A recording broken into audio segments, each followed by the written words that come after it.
I came home early, clutching the pregnancy test in my coat pocket, my pulse quick and light with excitement. I'd pictured this moment in perfect detail. His eyes going wide, his arms around me, our whispered plans for a future that suddenly felt real. But as I stepped onto the porch, a faint voice floated through the slightly open bedroom window upstairs. It was Liam, smooth and careless, speaking into his phone. "She's such an easy mark," he said with a short laugh. "I just have to act like I care, and she hands me whatever I want. Once I've got enough set aside, I'm done. Back with you, just like we said."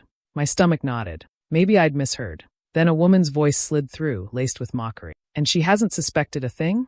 He chuckled. "Trust me, Ava, she's completely blind. She thinks I'm in love with her. Meanwhile, she's bankrolling my life. Just a couple more months, and she'll be nothing but a memory." The air felt colder. The small white stick in my pocket, which had seemed like a symbol of hope minutes ago, now burned against my side. I stood frozen under the eaves, every instinct telling me to storm in, to tear down his smug little game. But no, walking in angry would give him control. I inhaled slowly, stepped away from the window, and forced my expression into something warm, unsuspecting. If Liam thought I was oblivious, he'd keep his guard down. And while he went on believing he was the one in control, I'd make sure the ending was mine to write. Unlocking the door, I kept my movements unhurried. Inside, the low murmur of his voice stopped. Footsteps crossed the floor above me. When he appeared at the top of the stairs, phone tucked into his back pocket, he smiled like nothing had shifted. "Hey, you're home early," he said, casual and charming. I smiled back, the picture of a devoted girlfriend. "Yeah, thought I'd surprise you,"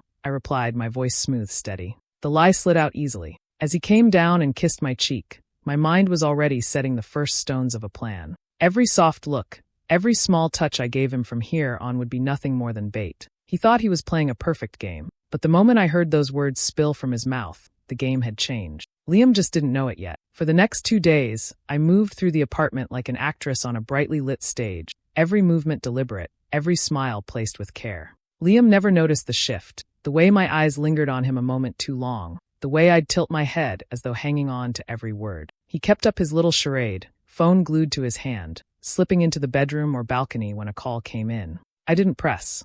I didn't ask who it was.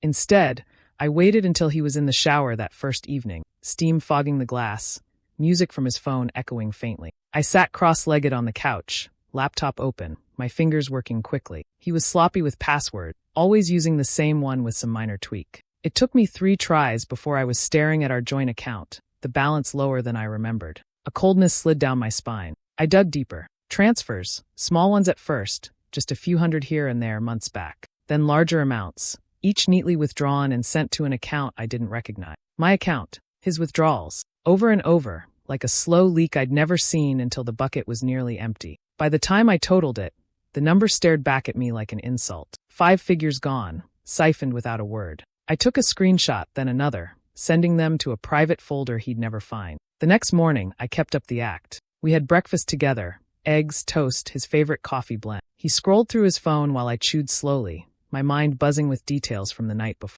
Every so often, his mouth would twitch in a half-smile at whatever he was reading. I didn't have to guess who was on the other end of that message thread. When he left for errands, I opened the drawer where he kept unopened mail. Buried under store flyers and junk letters, I found a bank statement with the same account number from the transfers. His name wasn't on it, Chloe's was. I didn't breathe for a moment. He wasn't just stashing money away. He was funneling it directly to her. That night, he came home humming, tossing his keys on the counter, the sound sharp in the quiet room. "You're awfully quiet," he said, leaning against the fridge. I smiled faintly, brushed it off with some line about a long day at work. He accepted it without question, too wrapped up in whatever game he thought he was winning. Inside, though, the calm I projected was a thin shell over something darker. The numbers from the account swam in my head. The image of that other woman's name printed neatly on the paper felt like it was burned into my vision. I spoke less over the next day, letting him fill the silence. He liked to talk, about plans, about things we'd buy, about trips we'd take. I listened, nodding at the right beats, all while marking every word as another lie for the collection I was building. That evening, he excused himself for a quick call and disappeared into the bedroom, door half shut. His voice was light, warm, so unlike the sharp tone he sometimes used with me. I didn't strain to hear, but his laugh still carried. I kept folding laundry, my hands steady, my face neutral. The storm was there, yes, but it was mine to unleash. For now, the air stayed still. He would never suspect that every quiet moment was just me sharpening the knife. I waited until Liam left for the gym before taking the first step. The apartment felt unnaturally still without him pacing between the bedroom and the kitchen, phone glued to his ear. I pulled my laptop onto the dining table, opening a new browser window and navigating to a bank I'd never used before. The application form was simple: personal information, ID upload, a few quick signatures. 10 minutes later, I had an account that didn't exist in his world. From now on, my paychecks would land there. The thought gave me a quiet rush of control, like sliding a key into a lock no one else knew about. The next move was trickier. My valuables weren't obvious. Jewelry from my grandmother, a leather journal full of personal notes, even a set of rare books my father left me. Things Liam had never shown much interest in, but that I knew he'd have no problem pawning if it suited him. I started slipping them into an old overnight bag, one piece at a time, whenever he was out or distracted. By the end of the day, the bag sat zipped in the back of the closet behind winter coats. If he ever stumbled across it, he'd have to dig past layers of fabric before finding anything worth noticing. That evening, I called Marissa, my oldest friend, the one who'd been around long before Liam came into the picture. I kept my voice light at first, making small talk about work and her kids before steering the conversation to something heavier. She didn't interrupt as I explained, just listened, her tone changing from casual to razor sharp. "You can keep some things here," she said firmly. "And if you need me to show up, I will. You know that." Her confidence steadied me. Next, I texted my brother, Aaron. I didn't spell it all out, just enough for him to understand that Liam had been moving money that wasn't his and that I was getting out. His reply came fast. "Tell me when and where. I'll bring my truck." By the time Liam returned, sweaty and grinning, I'd tucked the phone away and was stirring pasta sauce on the stove. "You're quiet again," he said, taking a seat at the counter. "Just tired," I replied, offering a faint smile. He seemed satisfied with that, more interested in the notification that lit up his screen seconds later. His eyes darted down, a smirk curling his mouth before he typed something quickly and set the phone aside. The following day, I made a second trip to my new bank during lunch, moving my savings over in full. The teller's neutral professionalism was a small comfort. No questions, no judgment, just another transfer process. I left with the receipt tucked deep in my bag. Back home, I began shifting my clothes into two categories: the ones I'd take and the ones I'd leave behind to avoid suspicion. A few items went into the overnight bag, others into a suitcase hidden beneath the bed. Every move had to look like nothing at all had changed. That night, Liam stood at the kitchen island, scrolling through his phone again. "Just a couple more weeks and we'll be set," he murmured, more to himself than to me. His tone carried the same easy confidence of a man convinced his plan was airtight. I smiled faintly and went back to rinsing dishes, my hands moving in quiet rhythm. The pieces were in place. He was too busy dreaming about his payday to notice that I was already cashing out. It started with a misplaced receipt. He'd left it crumpled in the pocket of his jacket, the one I hung on the hook by the door without thinking. Later, when I went to move it, the slip of paper fluttered to the floor. A hotel name I didn't recognize. A date from last week. Charges for a room, champagne, and breakfast for two. I slid it into the lining of my wallet before he came back from the kitchen. That small discovery changed my approach. Instead of only looking at what he said or did in front of me, I started tracking what he left behind, little pieces of his life scattered like breadcrumbs. There were rideshare receipts buried in the glove compartment of his car. A pair of movie stubs for a showtime that didn't match where he told me he'd been. A dry cleaning tag for a shirt I'd never seen before. One evening, when he went out for a quick drink with friends, I watched from the shadows of the parking lot across the street. I wasn't alone. My neighbor, Mrs. Patterson, had agreed to help. She was an early retired schoolteacher with a sharp memory for faces, and she'd seen him out with another woman weeks earlier. We sat in her car, lights off, while Liam's figure emerged from the building in a fresh shirt and a jacket slung over his shoulder. He walked straight to the corner where a black sedan waited. The passenger door opened from the inside, and a blonde woman stepped out, hugging him like she'd been counting the minutes. I didn't take photos. I recorded the whole thing. My phone, propped on the dashboard, captured their embrace, the way he held her hand as they crossed the street toward a restaurant. The next day, I made an appointment at the building's leasing office. The property manager, a chatty man in a powder blue tie, didn't ask why I wanted a copy of the visitor log for our unit. He simply handed it over, flipping past pages of dates and signatures until I reached the current month. Her name appeared twice, always when I'd been working late. I stored the log with the other pieces. The stash was growing: receipts, video clips, tags, records. I even found an odd little note tucked into the side pocket of his duffel bag, scrawled in her handwriting. It said, "Not long now. Q bonus equals tickets to Paris." That last part made my skin go cold. I didn't need context. The plan was no longer abstract. It had a destination, a timeline, and a celebration waiting at the end. That night, while Liam showered, I crouched beside the kitchen counter where he kept an old recipe box filled with paperwork he never touched. Under a stack of appliance warranties, I found an envelope marked with the logo of a travel agency. Inside, 2 first-class ticket itineraries, booked for the exact week my bonus would land in my account, both in his name and hers. By the time the water shut off upstairs, the envelope was back where I found it, my heart hammering but my hands steady. Every new piece fit perfectly into a picture I didn't have to imagine anymore. It was real, and it was almost complete. The only thing left to do was decide exactly when I'd flip it over and let him see it. I left the apartment that morning with my work bag over my shoulder, the familiar weight making the lie easier to sell. Liam barely looked up from his phone when I told him I had a string of meetings. His attention was on whatever message had just arrived, his mouth curved in that small, secretive smile. Instead of heading toward the office, I took a different bus, one that wound through quieter streets and stopped in front of a brick building with frosted glass door. The brass plaque read Hamilton and Ward, the law firm I'd chosen after 2 hours of searching for someone who specialized in financial misconduct. Inside, the reception area smelled faintly of leather and coffee. A woman in a dark blazer led me to a private conference room where the attorney was already waiting. Mr. Hamilton was tall, silver-haired, and precise in the way he spoke, as though every word was measured before it left his mouth. I laid out the facts without emotion: account withdrawals, transfers to another person, documents, recordings, the travel itinerary. He listened without interruption, occasionally jotting down notes in a leather-bound pad. When I finished, he leaned back in his chair, fingers steepled. "This isn't just betrayal," he said evenly. "What you've described could be considered fraud, possibly theft, depending on the jurisdiction. The key will be proving intent, and from what you've shown me, that's entirely possible." The certainty in his voice steadied something in me. We talked about next steps, shifting all my remaining assets into accounts Liam couldn't touch, ensuring my paycheck no longer passed through the joint account, and documenting every interaction from here on. I asked about the apartment. Could I get him out without a fight?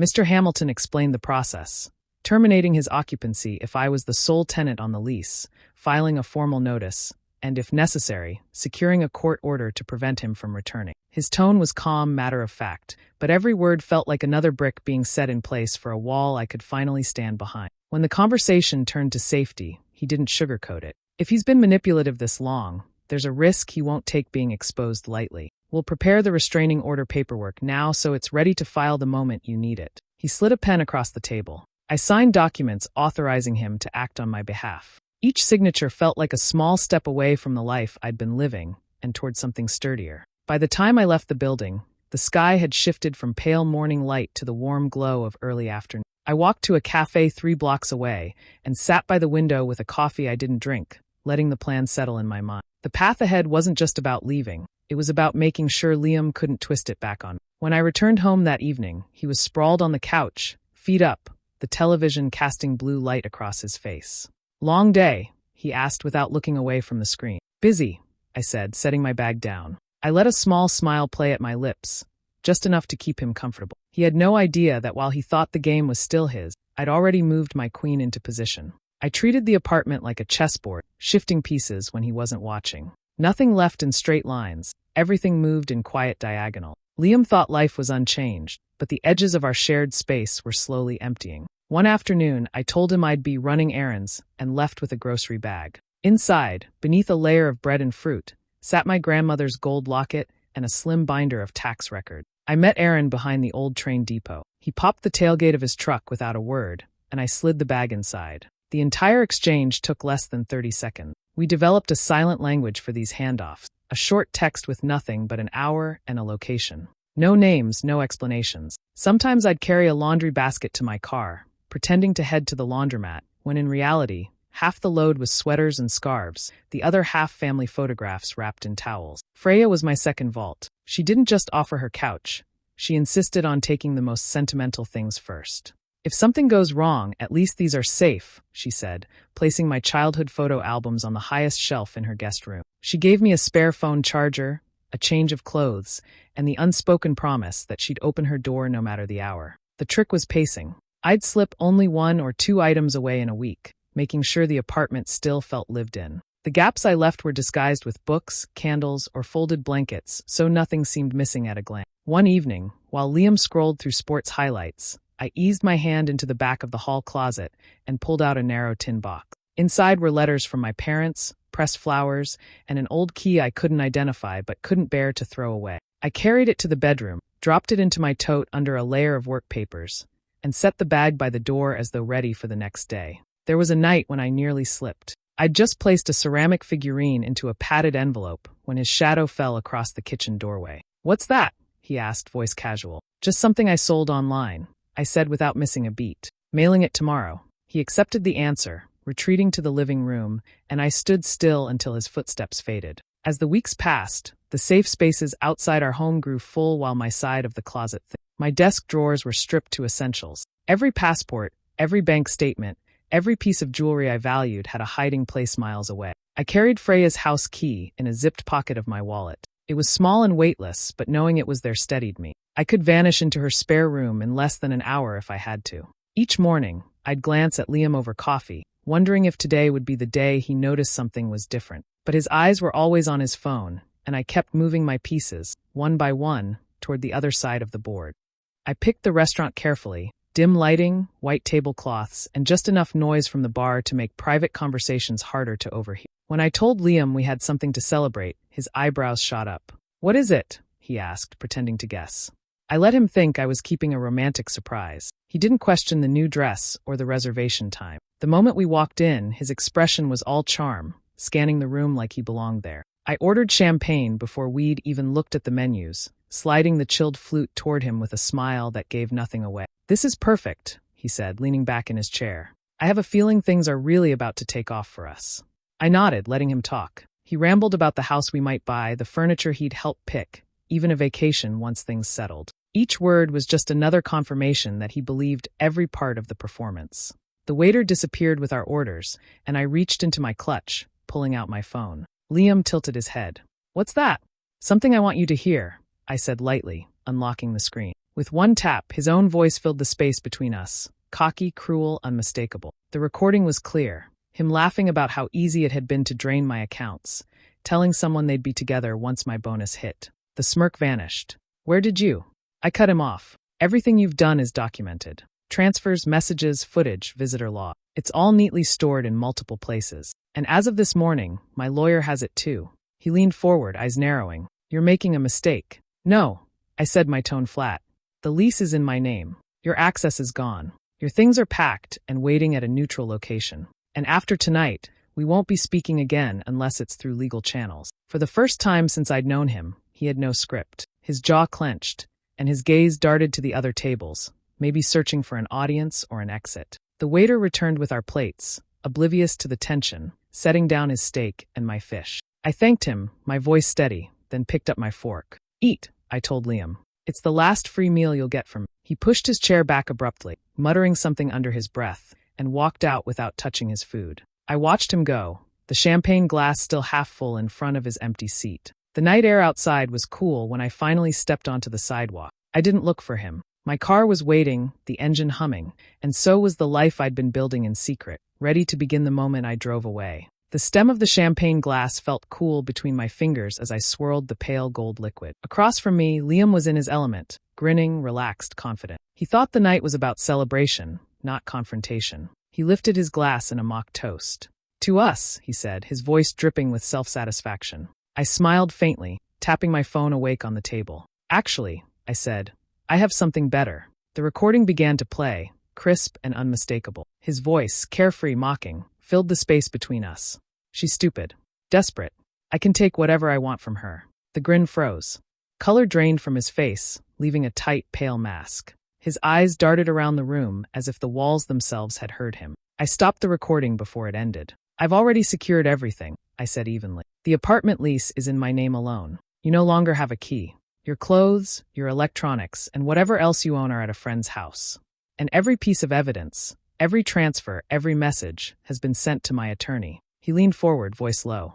"You don't know what you're doing." I met his glare without flinching. "I know exactly what I'm doing. You'll hear from legal counsel soon. If you contact me directly, the police will be involved." For a long moment, he didn't speak. The tension was so sharp, I could hear the quiet clink of cutlery from the table behind. His jaw worked as though he was trying to grind his teeth into dust. Finally, he pushed back from the table with enough force to rattle the glasses. The waiter glanced over, uncertain, but Liam didn't notice. He grabbed his jacket, muttered something bitter under his breath, and stalked toward the door without looking back. I sat still, the empty chair across from me a reminder of how close I'd come to letting him get away with everything. Around me, the low hum of conversation resumed as though nothing had happened. The waiter approached tentatively. "Would you like me to box this up?" he asked, gesturing to the untouched entree. "No," I said, my tone calm, almost light. "Leave it.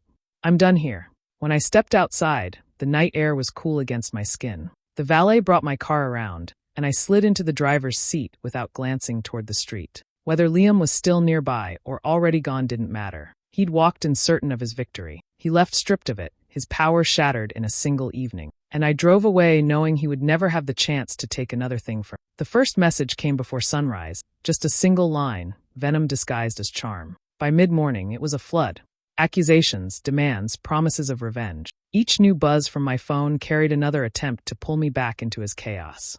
I didn't respond. Silence was my answer, but silence only seemed to make him louder. That evening, the pounding began. Sharp, relentless knocks that rattled the doorframe, his voice spilling through the wood in a mix of curses and pleas. I stayed still, the blinds drawn, phone already in my hand dialing the police. When the officers arrived, Liam was pacing at the bottom of the steps, shouting to anyone who might hear. They spoke to him for less than a minute before escorting him away. I gave my statement, handed over a printed log of the messages, and by the next day, the temporary order was in place. For a short while it seemed to work. But Liam was never the type to accept a locked door as final. He appeared outside my workplace one afternoon, leaning casually against a lamppost, eyes fixed on me as I stepped out. He didn't speak. He didn't have to. The look said enough. 2 days later, I came home to find fresh scratches near the lock. The building's security camera caught him in the hallway just after midnight, testing the handle before slipping away. I sent the footage to the police, my hands steady even as my chest tightened. He moved on to subtler tactics. Friends I hadn't spoken to in months began messaging me, repeating twisted versions of events he'd fed them. He painted himself as the victim, the wronged man whose only crime was loving too much. Some didn't believe him, others weren't so sure. I stopped explaining. Those who mattered didn't need convincing. The rest could think what they liked. Every attempt he made only added to the stack of evidence against him, each move tightening the net I'd set in motion weeks earlier. And though his presence still lingered like a shadow, I knew shadows only existed when there was light, and I was determined to step fully into mine. The judge's decision came quickly, permanent restraining order granted, with a note that criminal charges were under review. Liam wasn't in the courtroom when it happened. He'd chosen not to face me. That absence felt like its own kind of victory. Walking out of the courthouse, the weight I'd carried for months loosened. My accounts were safe, my home secure, my phone blissfully silent. The barrier between us was now more than just my will. It was the law. A week later, I received a message from an unfamiliar number. It wasn't from him, but about him. A woman introduced herself hesitantly, saying she'd once been where I was now. She'd believed his promises, financed his ambitions, only to be discarded when she was no longer useful. She hadn't known about me until recently, but now she understood why his life was unraveling. Her words weren't bitter, just tired. "I wish I'd done what you did." I didn't reply right away. Instead, I looked around my apartment, the quiet hum of the fridge and the faint rustle of leaves outside reminding me this space was mine alone. No hidden agendas, no calculating presence. I was still pregnant, still facing the reality of raising a child without the partner I thought I'd have, but the fear I'd expected wasn't there. What replaced it was sharper, cleaner. Freedom. Liam had once hunted for weakness, convinced he could manipulate, drain, and discard without consequence. Now, he was the one boxed in, his movements watched, his influence stripped away. And I was done looking over my shoulder. Do you think I did the right thing by cutting him out completely, or was there a way to save us? I'd love to hear what you think. Drop your thoughts in the comments below. And if you want to follow more stories like mine, don't forget to subscribe and hit the notification bell so you never miss an update.